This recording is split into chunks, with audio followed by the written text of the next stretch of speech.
We are in Sittong day 3 part 2।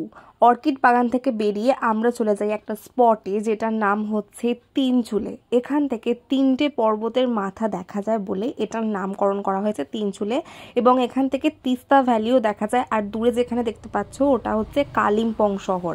রাত্রেবেলাতে তো আরও সুন্দর দেখতে লাগে, বাট দিনের বেলাতেও অপূর্ব সুন্দর দেখতে লাগছে, তার থেকেও অপূর্ব লাগছে এই কাঞ্চনজঙ্ঘা। কেমন লাগছে তোমার? আমি লোকে বলে এই যেন সুইজারল্যান্ড যাবো, দার্জিলিং আসুক, আমি শুধু এটুকুই চাই, বাস দার্জিলিংটা দেখে যাক যারা বলে সুইজারল্যান্ড যাবো। ওকে, ওই টেক ইউর রিভিউ। মেঘের ফাঁক থেকে এক পলকের জন্য আমাদের কাঞ্চনজঙ্ঘা একটু দেখা দেয়। আচ্ছা, পাহাড়ের মোমো এত কেন ভালো খেতে হয়? আমি যখন থেকে গেছি সেখানে মোমোই খেয়ে যাচ্ছে। যদি আমাকে কেউ জিজ্ঞাসা করে কি খাবি, আমার উত্তর একটাই, মোমো। আর আমার দিদি কুকুর বিড়াল কালেক্ট করে বেড়াচ্ছে, যেখান থেকে পারছে যাকে পাচ্ছে তুলে নিয়ে চলে আসছে।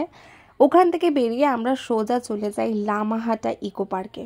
পার্কটা তো ভীষণই সুন্দর, তার থেকেও আকর্ষণের একটা বিষয় হলো এখানে নাকি একটা পবিত্র লেক আছে, আর যেই লেকটা অনেকখানি দূর ট্রেকিং করে গিয়ে তারপরেই পাওয়া যায়। তো আমি দিদি জামাইবাবু ঠিক করে নিই যে এখনও যেহেতু রোদ অনেকটা আছে, আমাদের হাতে টাইমও আছে, তো আমরা সেই লেকটা খুঁজে বার করবই। প্রথমটা তো চড়তে আমাদের বেশ মজাই লাগছে, কিন্তু তার কিছুক্ষণ পর আমাদের যা ক্লান্তি লাগছে, দিদি জামাইবাবু আমি প্রত্যেকে প্রচণ্ড পরিমাণে হাঁপিয়ে গেছি, কিন্তু আমরা স্থির যখন করে নিয়েছি যাব মানে যাব। আমি আমার হার্টবিটটা পর্যন্ত শুনতে পাচ্ছি। এই যে চারিদিকে শুধু পাইন গাছ, আমি একা, দিদি জামাইবাবু নিচে একটু বসেছে, আর আমার সামনে লেখা আছে ওয়ে টু লেক। আমি লেকটা দেখতে যাবই।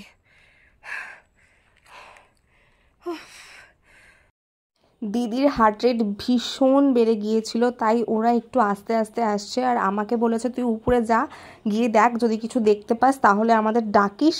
তাই আমি বেশি কিছু না ভেবে শুধু সামনের দিকে এগিয়ে চলেছি। কিন্তু বারবার আমার একটা কথাই মনে হতো যে আমরা নির্ঘাত ভুল কোথাও যাচ্ছি, কারণ সবাই আমাদের নিচে বলছিল যে খুব বেশি খুঁজতে হয় না, কিন্তু আমরা তাও খুঁজে পাচ্ছি না।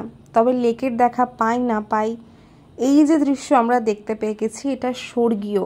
খানিকটা হতাশা নিয়ে আমরা স্থির করি যে আমরা নিচে নেমে যাব, কারণ বারবার হচ্ছে ওয়ার্নিং বেল বাজছিল যে সবাইকে নিচে নামতে হবে। কিন্তু আমাদের হাঁটুর আর কোমরের যা অবস্থা হয়েছে, বোধহয় গিয়ে আমরা বিছানায় মরার মতো শুয়ে পড়বো, এরকম একটা ব্যাপার। আর কি করলাম দেখবে পরের ভিডিওতে।